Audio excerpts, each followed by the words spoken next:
Hey everyone. I've been getting some questions about pre-orders for Final Fantasy, as of course we all know this set is pretty popular, and people who don't normally buy many Magic products or even play Magic cards are coming into the game just for this. So I want to give a quick overview of how pre-orders actually work in case you don't know. Now I know there are many videos out there by other YouTubers who own LGSs and all that stuff, and they've already talked about all of this. So if you already know, feel free to stick around. Maybe I'll share something you don't already know, probably not.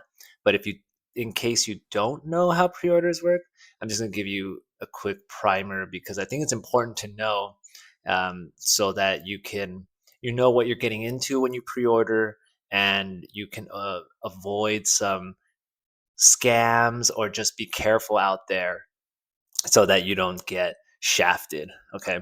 So the way pre-orders work is like when a set gets announced in the way that Final Fantasy did last week, and also in the way that Tarkir Dragonstorm and Edge of Eternities did at MagicCon just 2 or 3 days ago. When those get announced, um, the distributors, who typically only work with people who have physical brick and mortar store locations, they will have this type of product available for order from them. And so it's typically they only sell to brick and mortar establishments. I think in the past, they used to allow people to open accounts with them if you had a business selling this stuff, and maybe you at that time you didn't need a physical brick and mortar location. But from what I understand now, is you have to have a brick and mortar location. There are certain ways people have gone around that, or you can make deals with other physical brick and mortar stores, maybe to order through them from the distributor or something like that. I don't I'm not going to get into that because I don't fully know, and I'm sure there are many different ways people do this. But so the stores, people who have accounts with the distributors, can start making those orders. The way it works is they will place whatever they want, and it's kind of like for these LGSs, they can kind of place theoretically an unlimited number of orders. So let's say I want to order Final Fantasy and I'm an LGS, I have an account with a distributor or multiple distributors, right? They usually do have multiple distributors. And I know this set's going to be really popular, and I want to order 50,000 play boxes and 20,000 collector boxes, whatever, right? And the distributors will have the price that they sell to the LGSs.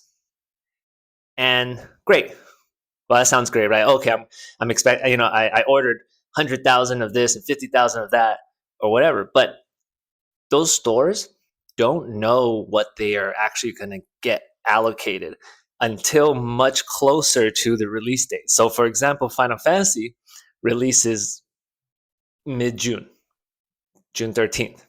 But pre-release and stuff is going to be a week before that, and then those stores actually get it a week or two before that, even. I think. I don't own a store. Um, I don't have one of these backdoor deals, but I do have friends who either own a store or have some connection with the store. So I know from that, and also from watching the other YouTubers out there. And so they will get the products, 3 or so weeks before, but they won't know what allocation they are even going to receive until maybe a month or a month and a half before the release date. So for example, so for Final Fantasy June 13th, they won't know until early May.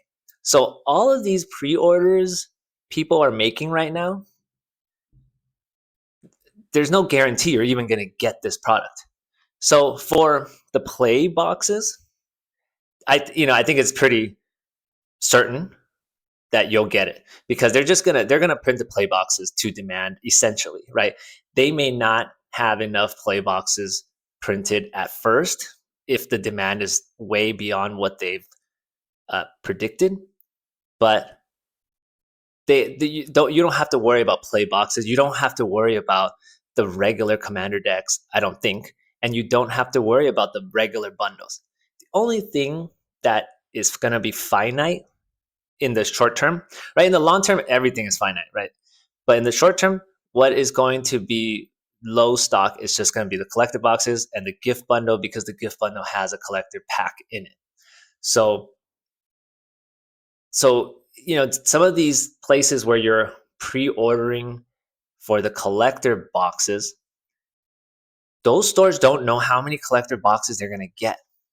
And so if you take what happened with some of the previous sets, like Fallout Commander, Fallout collector boxes, even Innistrad Remastered collector boxes, there were low allocations for a lot of the stores.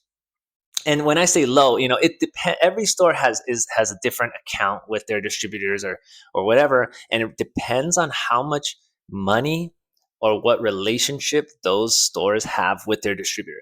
If they spend a lot of money, if they buy a bunch of stuff that the distributor is trying to offload that maybe is harder to sell, or you don't make as much money off of, that gives them more right, clout with the distributor. Like the distributor likes them more, they spend more money. So what the distributor is going to do is hook them up more. They're going to give them either better prices, or they're going to give them more allocation, or both.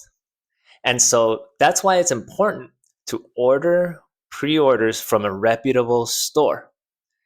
Reputable stores will and more popular reputable stores are probably more likely to get more product. And so it's more likely that you will be able to get what you pre-order. And this mainly only applies for like the collector stuff, the really in-demand stuff, and less so the regular play boxes and stuff like that. But the less popular stores, the less reputable stores, they are not going to get that much allocation, most likely, right? So assuming Wizards of the Coast doesn't print the shit out of these collector boxes, which I hope they don't print too much, but I'm pretty sure they will print a little. They'll print more than they normally do, because they need to make their money, and they definitely will make more money from this. Assuming they don't print the shit out of it, it's gonna be hard to get, and it's gonna sell out, and there's a lot of demand. So you need to be careful where you order from. So like some of the less popular stores, if you go online and you see the pre-orders and you see like the stores that don't cap how much you can order, that's really dangerous, right? Because they're not going to get an unlimited number of these collector products. It's not possible. Even the largest retailer won't get an unlimited number. Like Rudy, he's probably one of the largest ones. And and if you listen to him, if you watch him, he doesn't know yet, first of all. He has no idea what he's going to get. But when the time comes, probably around early May, he's going to start talking about it. Well, everyone's going to start talking about what their allocation is. And I highly suspect everyone's going to say, oh, the allocations are bad. Rudy's going to say something like, I'm going to limit it to 2 collector boxes per patron, or something like that. And it's just because that's just what has been happening for many sets lately, especially the more popular ones. And if you what's going on is we're in a bull market right now for all TCGs in general, and people are buying these cards left and right at at these crazy inflated prices. Let's just look at Pokemon. What's going on over there in Pokemon, right? And so I think it's going to happen here, especially for Final Fantasy. And a lot of people are comparing Final Fantasy to Lord of the Rings because it's kind of the only thing we can really compare Final Fantasy to. But Lord of the Rings was like 2 years ago, and we were not really in the state of the TCG market was nowhere near what it is now. So I think that it's debatable which is more popular, Final Fantasy, Lord of the Rings. That's debatable, but regardless, the times have changed. People are willing to spend more money now, today, on these products. Inflation has affected it, and all these other economic factors have played a role. So it's possible that a lot of the pre-orders, especially for the collector products, could be canceled if the place you're purchasing from does not get the allocation that either they think they're going to get, or something happens and they just get much lower allocation numbers. And a more recent example, not in the Magic community, but with Pokemon, just happened with Prismatic Evolutions. I keep going back to Prismatic Evolutions, but that was the latest and greatest thing, and it really has a huge impact and turn the whole Pokemon market upside down in a way. So what happened with Prismatic was that the stores that are used to getting a certain number of allocation, which normally was pretty high, they didn't get nearly as much as they thought they would get. But they had all these pre-orders, and so they sold through pre-orders much, much more than what they actually ended up getting. And none of them knew this was going to happen because they don't know what they're actually going to be allocated until closer to release. So what did they do? They either canceled a ton of the orders. So all these people that thought they were going to get their product at whatever price they paid for it didn't. And so their only options, those people who pre-ordered, their only options at that time was to pay whatever the market price was. And the market price of that product at the time on release was like triple whatever the original price they pre-ordered for, or triple the MSRP or whatever. And here, the same thing could happen in Magic the Gathering. These stores can sell all these pre-orders and they don't get the product. Your product will be canceled, and you're gonna have to go buy on the open market, which for these collector booster boxes at time of release could be like 600 plus or more.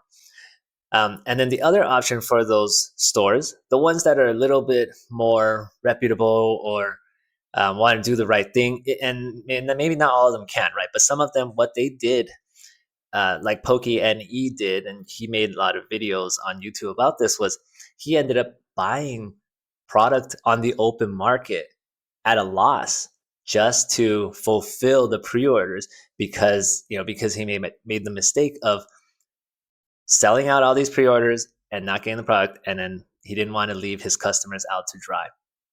And he cared more about his customers, and he cared more about his reputation, for that matter.